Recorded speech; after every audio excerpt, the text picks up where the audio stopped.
오늘 내 마음에 빛이 있습니까? 내 마음에 빛이 있습니까? 라는 제목으로 오늘 하나님의 말씀을 함께 나누겠습니다. 여러분 혹시 교회로 오시는 길에 골목길을 지나오시나요? 골목길이 있으십니까? 저는 지금 집이 골목 쪽에 있어서 그 골목을 지나 큰 도로를 따라 교회를 향해 옵니다. 오늘 새벽 예배로 올 때도 그 길을 지나왔습니다. 그런데 참 감사한 것은 새벽에도 늦은 밤에도 가로등 불빛들이 환하게 켜져 있다는 것입니다. 가로등들이 없었다면 아니면 가로등들이 고장나서 빛이 없었다면 캄캄해서 좀 무서웠을지도 모르겠습니다. 위험할 수도 있겠죠. 이렇게 아무리 어두운 골목이라도 가로등, 불빛이 있으면 그 골목은 환해집니다. 마음속의 두려움도 조금은 사라지게 되지요. 오늘 하나님께서 우리에게도 그 빛을 주셨다. 어떤 빛을 주셨다라고 말씀합니다. 그 빛이 무엇이고 빛을 가지고 우리가 어떻게 살아가야 할지 오늘 말씀을 통해 함께 나누겠습니다. 예수님께서는 이 땅에 오셔서 참 많은 이적을 행하셨습니다. 귀신을 쫓아내시고 병든 자를 고치시고 심지어 죽은 자도 살리셨죠. 그런데 무리 중에서 서기관과 바리새인 몇 명이 예수님을 시험하면서 하늘로부터 오는 표적을 구했습니다. 아직도 예수님을 못 믿겠으니 더 확실한 증거를 내라는 것입니다. 엘리야 때처럼 하늘에서 불이 내려오게 하든지 모세 때처럼 구름 기둥과 불 기둥 같은 것이 있게 하든지 하라는 것이죠. 이게 얼마나 교만한 그런 말이고 행동입니까? 우리도 와 이럴 수가 있나 싶은데 예수님의 마음은 어떠셨을까요? 이런 무리들을 보시며 예수님께서 마음속으로 깊이 탄식하셨다라고 마가복음 8장 12절에서 말씀합니다. 예수님께서 무리들에게 이제 말씀하십니다. 이 세대가 악한 세대이기에 요나의 표적밖에는 보일 표적이 없다고요. 요나가 니느웨 사람들에게 표적이 된 것처럼 예수님도 이 세대의 표적이 된다라고 하세요. 예수님이 왜 이들에게 악하다고 하셨을까요? 예수님에 대한 그리고 전하신 말씀에 대한 믿음이 없기 때문입니다. 너무나도 확실한 예수님이라는 구원의 증거가 있는데도 예수님에 대한 마음문을 닫고 자신이 믿고 싶은 것만 믿는 것입니다. 예수님이 하나님의 아들이 아니라는 생각, 자신들이 예수님보다 옳다는 생각을 믿는 것이죠. 만약에 예수님이 그들에게 하늘의 표적을 보여주시면 이 무리들, 악한 세대들이 믿을까요? 더 이상 요구하지 않을까요? 아닙니다. 하나님께서 모세를 통해 이스라엘 백성들을 출애굽하고자 하실 때 완악했던 바로를 한번 생각해 보시길 바랍니다. 하나님께서 애굽 땅에 9가지의 재앙을 보내셨지만 그는 눈 하나 깜빡하지 않았습니다. 그리고 마지막 10번째 재앙 때 자신이 아들이 죽는 것을 보고 상심하여서 이스라엘 백성들을 보내주었지만 다시금 그 마음이 완악해져서 이스라엘 백성들을 쫓았습니다. 확실한 증거를 못 보아서가 아닙니다. 듣기는 들어도 보기는 보아도 진리를 들을 귀와 눈이 없는 것입니다. 바리새인과 서기관들 그리고 사두개인들이 있던 그때 그 시절만 악한 세대가 아닙니다. 지금의 세대도 말씀에 대한 믿음이 없기 때문에 악한 세대입니다. 입으로는 믿음을 말하면서도 눈에 보이는 것에 더 확신을 가지고 가는 것입니다. 이에 타산적으로 따지며 예수님이 걸어가신 길이 아니라 자신이 선택한 길을 걸어갑니다. 물질을 모으고 권력을 잡는 것이 확실하다고 생각하기 때문에 회사에서 이 라인 또 저 라인을 탑니다. 누구보다 자신이 옳다고 여기기 때문에 실은 하나님의 말씀이 아니라 자신을 믿습니다. 좋은 대학을 가야 좋은 회사를 가야 성공하는 것이라고 여기기 때문에 학원을 가기 위해 취업을 준비하기 위해 일하기 위해 주일 예배를 오지 않습니다. 참 마음이 답답합니다. 마음이 아픈 일이죠. 그게 정말 확실한 것인가요? 예수님보다 정확한가요? 이렇게 하는 것은요, 마치 어두운 길을 가는데 멋을 부린다고 까만 선글라스를 끼고서는 전혀 맞지 않는 길로 가고 있는 참 우스꽝스러운 모습과 같습니다. 얼른 선글라스를 벗고 밝은 길로 나아가는 우리 세대가 되기를 소망합니다. 참 웃기는 또 안타까운 이 약한 세대에게 예수님은 요나의 표정만 보여주신다 하십니다.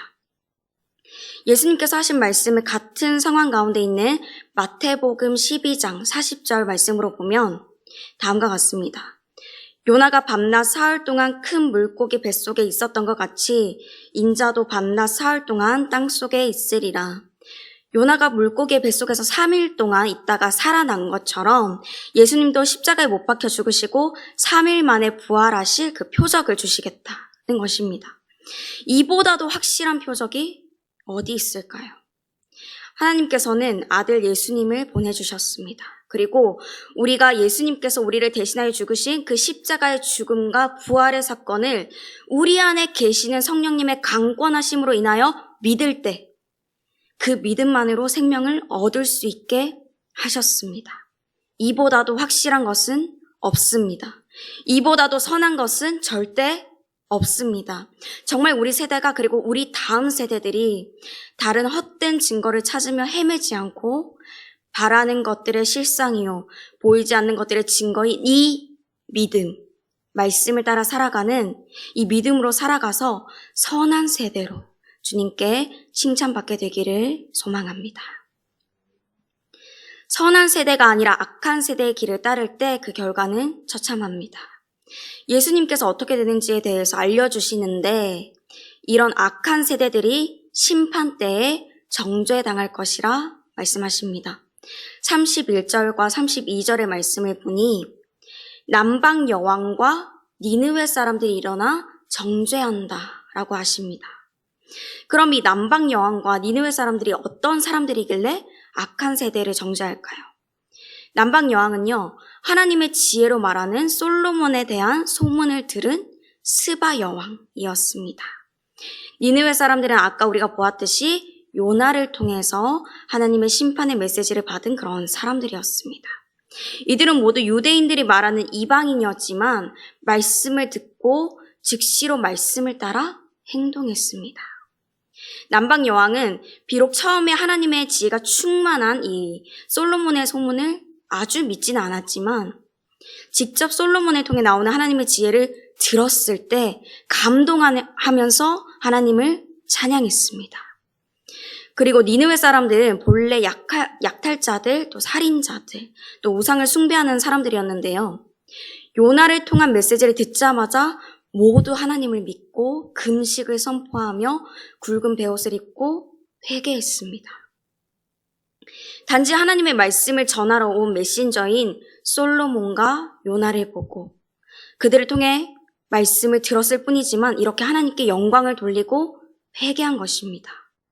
그런데 지금 솔로몬과 요나보다도 더 크신 예수님이 직접 그들 앞에 와 계신데도 불구하고 믿지 않고 회개하지 않는 이들, 바로 바리새인, 서기관, 사두개인과 같은 율법학자들, 종교인들, 그들을 이방인들이 정죄할 것이라는 말입니다. 안타깝게도 지금 우리 한국교회가 그런 정죄를 당하는 중에 있습니다. 그 옛날에 가난한 자, 소외된 자, 약한 자들을 돌보며 본이 되었던 한국교회. 진심으로 나라와 민족을 위해서 기도하며 사랑과 긍휼로 하나님의 일을 감당했던 그 한국교회에서 이제는 세상 사람들과 별반 다르지 않는 모습으로 살아가고 있는 것입니다. 똑같이 욕하고, 똑같이 음란하고, 똑같이 술을 마시고, 똑같이 다른 사람을 험담하고, 싸우고, 부딪히는 것이죠. 그러면서 믿지 않는 사람들에게 예수님을 믿으라고 하면은 도대체 누가 믿을까요? 옷에 여기저기 얼룩을 묻혀놓고서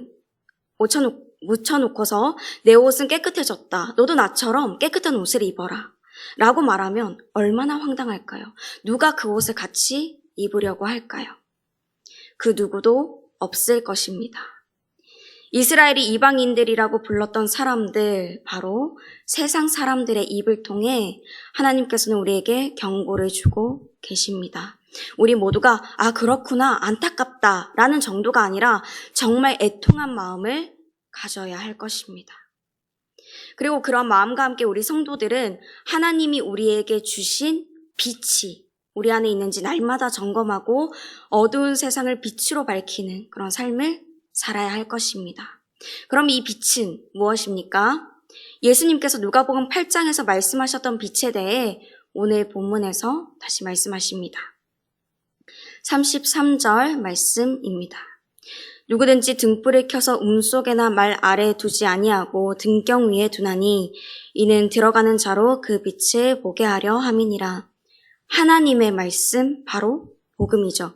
하나님의 말씀이 우리 안에 있으면 어두운 것들, 바로 거짓과 탐욕, 우리의 죄된 것들을 몰아내기 때문에 등불이 우리를 비추듯 우리도 세상에 밝히 드러나 보인다는 것입니다. 예수님이 이와 함께 눈에 대해서 말씀하십니다. 34절 말씀입니다. 내 몸의 등불은 눈이라. 내 눈이 성하면 온몸이 밝을 것이요 만일 나쁘면 내 몸도 어두우리라. 이 눈은요, 육의 눈이 아니라 영적인 눈을 말합니다. 하나님의 진리, 바로 복음을 보고 받을 수 있는 영적인 눈이 있고 건강하면 선악을 분별할 수 있기 때문에 넘어지지 않고 바른 길로 간다는 것이고, 그렇지 않으면 어둠 가운데 있을 것이란 말입니다. 그래서 오늘 요절 말씀인 35절 말씀으로 예수님께서 명령하십니다. 우리가 함께 읽었으면 좋겠습니다. 시작. 그러므로 내 속에 있는 빛이 어둡지 아니한가 보라. 말씀을 받을 영적인 눈이 열려있나, 아니면 감고 자고 있나 삶에서 늘 점검하라는 말씀입니다. 우리가 살아가는 것이 그냥 이루어지는 것 같지만, 우리 눈으로 보는 세계만 있는 것 같지만, 어제 담임 목사님을 통해서 우리가 말씀을 들었듯이 사실 우리는 영적인 세계에서 영적인 전쟁을 하면서 살아가고 있습니다. 사탄은 우리에게서 호시탐탐 말씀을 빼앗아 가려고 합니다. 말씀이 길이고 진리고 능력이기 때문입니다. 그 무기를 쓰는 순간 사탄은 순식간에 패배하게 됩니다. 그러니 우리로부터 전쟁 무기를 빼앗으려고 하는 것이죠. 영적인 눈을 뜨고 깨어있는 사람들은 이러한 일을 알고 즉시로 말씀을 믿고 성령님의 도우심으로 분별합니다. 또 자신의 죄, 우리 나라와 민족을 위해서 회개합니다. 다른 사람을 위해 중보하며 그 생명의 말씀을 전하지요. 그러나 영적인 눈을 감고 자고 있는 사람은 어둠 속에서 빛으로의 삶을 살지 못하고 어둠에 같이 동화됩니다. 씨앗이 길가, 돌밭, 가시떨기에 떨어져 열매를 맺지 못하고 사라져버리듯이 금방 사탄에게 말씀이라는 무기를 빼앗겨버리고 세상 방식으로 살아가는 것입니다. 그렇게 악한 세대, 믿음 없는 자로 살아가고 있어도 깨닫지 못하는 것이죠. 우리 주사랑교회가 정말 말씀에 깨어 있어서 이 영적 전쟁에서 승리하는 그런 교회가 되기를 소망합니다. 늘 말씀을 읽고 묵상하여서 하나님께서 오늘을 살아가는 나에게, 우리 교회에게 무엇을 말씀하시고자 하는지 듣기를 사모하고 분별하며 나아가기를 원합니다. 이제 말씀을 정리합니다. 하나님은 우리가 구원의 길을 걸어가는데 길을 잃지 않도록 환한 빛인 진리의 말씀을 우리에게 주셨습니다. 예수님께서는 이 말씀을 영적인 눈을 가지고 늘 점검하며 온전한 믿음으로 나아가 세상 가운데 빛으로 살아가라 명령하십니다. 그러므로 그 말씀을 따라 살아감으로 말씀으로 환한 우리, 이 세상 가운데 밝은 복음의 빛을 비추는 저와 여러분이 되기를 소망합니다. 함께 말씀을 기억하시면서 찬송가 366장 부르시겠습니다.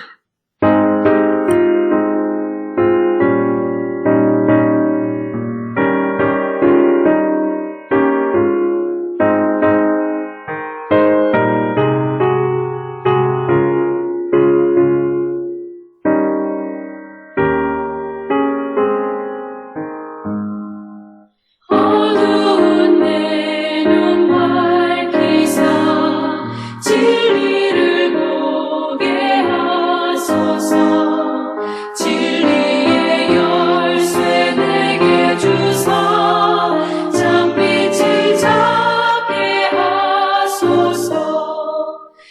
기쁘신 뜻을 알고자 엎드려 기다리오니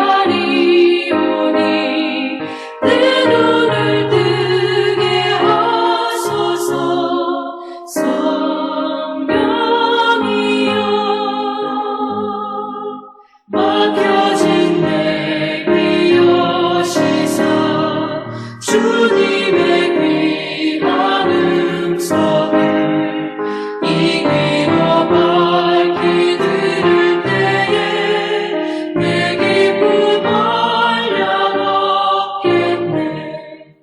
기쁘신 뜻을 알고자 엎드려 기다리오니 내 귀를 열어주소서. 성령이여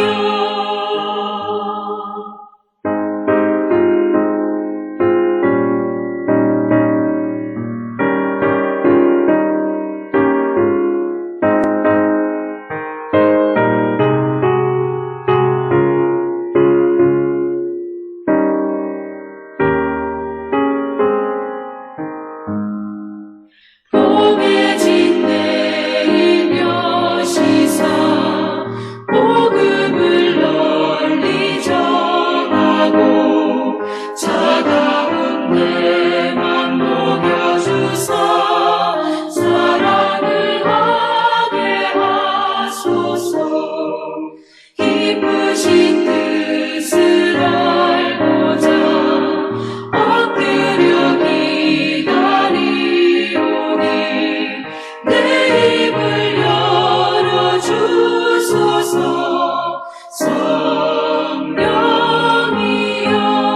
성령이여 주기도문 하시겠습니다. 하늘에 계신 우리 아버지, 아버지의 이름을 거룩하게 하시며 아버지의 나라가 오게 하시며 아버지의 뜻이 하늘에서와 같이 땅에서도 이루어지게 하소서.